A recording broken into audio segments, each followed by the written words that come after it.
Kita lanjutkan kabar pagi, kita akan langsung melihat bagaimana kondisi Gaza Palestina di mana penyerangan Israel terus terjadi di sana. Kita bergabung dengan relawan kemanusiaan Mercy, Fikri Rofil Haq. Selamat pagi, Assalamualaikum Fikri, silakan dengan laporan Anda.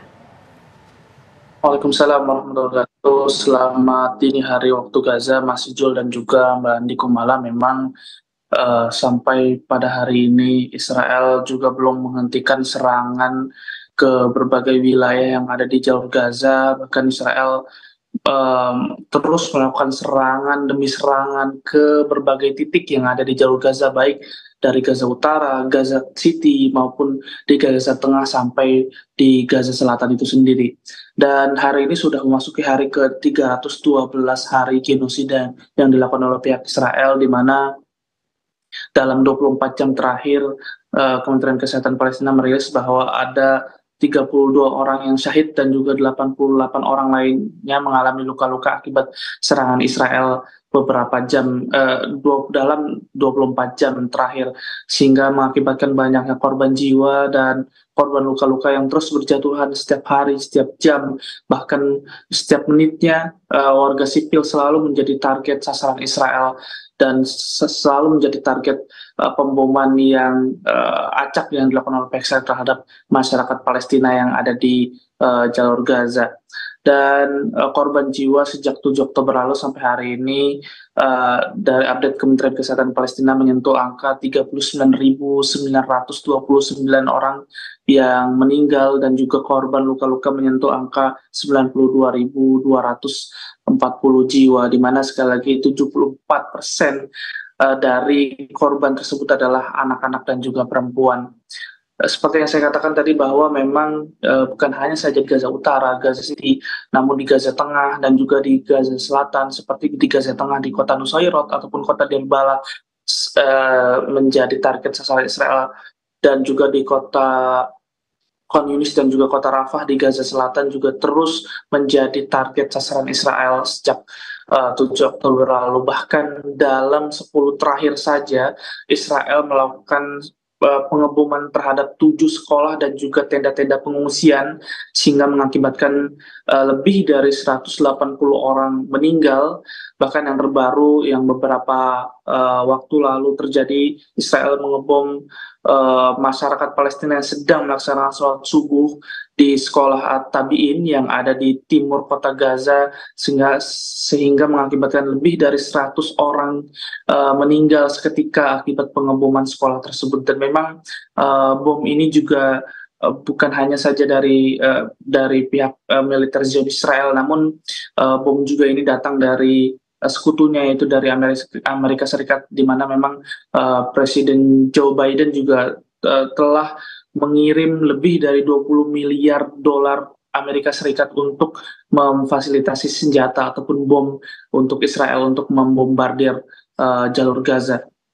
Yang saat ini bahkan Israel juga membunuh 2 bayi kembar dan serta ibunya yang ada di lingkungan kota Hamad yang ada di kota Khan Yunis, Gaza bagian selatan. Dan ini memang selalu terjadi, yang dimana para korban ini adalah anak bayi, anak-anak, bahkan para ibu ataupun para wanita lainnya ini menjadi target, sehingga memang angka persen kematian yang lebih banyak dari kalangan anak-anak dan perempuan itu lebih dominan ketimbang angka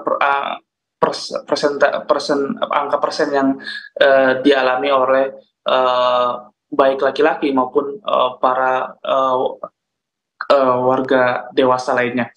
Dan yang saat ini yang terjadi di Gaza Utara, di mana saat ini adalah banyaknya kekurangan pasokan medis, dan ini dilaporkan langsung oleh tenaga medis dari Mercy Indonesia, di mana saat ini ada 4 tenaga medis dari Mercy Indonesia yang bertugas di Rumah Sakit Indonesia yang ada di Gaza Utara. Mereka melaporkan bahwa memang Rumah Sakit Indonesia sudah berhasil kembali beroperasi, namun masih banyak sebagian alat-alat yang memang tidak berfungsi ataupun rusak yang dilakukan oleh pihak Israel, dan juga masih ada beberapa lantai yang juga mengalami kerusakan akibat berkali-kali Israel menyerbu rumah sakit Indonesia, mengebom, merusak pagar, jalan, akses masuk untuk masuk ke jalur untuk masuk ke rumah sakit, bahkan beberapa lantai dirusak, dibakar oleh mereka sehingga banyaknya alat-alat medis ini tidak berfungsi, sehingga terpaksa rumah sakit Indonesia berfungsi, namun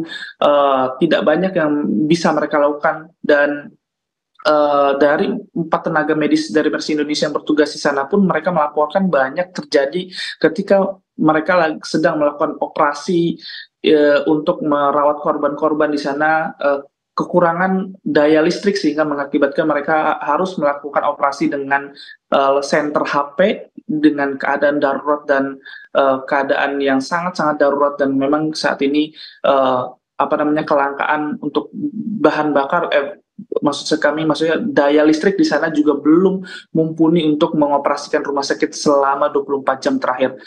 Dan kita tahu bahwa di Gaza Utara hanya ada rumah sakit Indonesia dan rumah sakit Kamal Udwan yang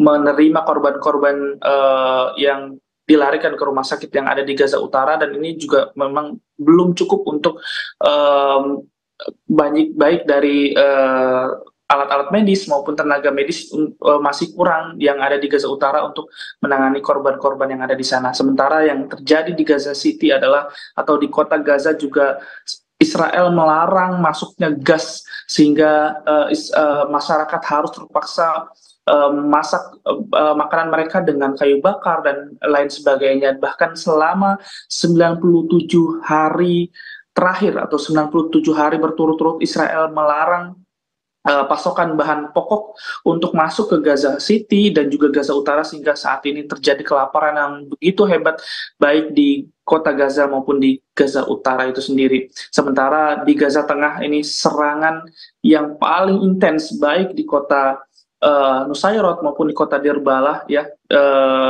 Kalau saya baca berita setiap harinya di media lokal bahwa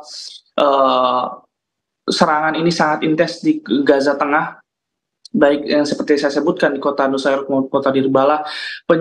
Target-target dari sasaran Israel ini adalah rumah bangunan sipil, sehingga banyak seorang ayah kehilangan ibunya, kehilangan anaknya, bahkan seorang ibu kehilangan suaminya ataupun kehilangan anak-anaknya, sehingga masyarakat tidak memiliki tempat aman lagi untuk berlindung dari serangan-serangan Zionis Israel, baik mereka tinggal di perumahan mereka maupun tinggal di tenda-tenda pengungsian. Dan saat ini yang terjadi di Gaza Selatan juga sama, di kota Khan Yunis juga terjadi pembantaian yang begitu hebat oleh pihak Israel. Baik Fikri, terima kasih atas informasinya langsung dari Gaza, Palestina. Kami akan tunggu update berikutnya dari Anda. Wassalamualaikum warahmatullahi wabarakatuh.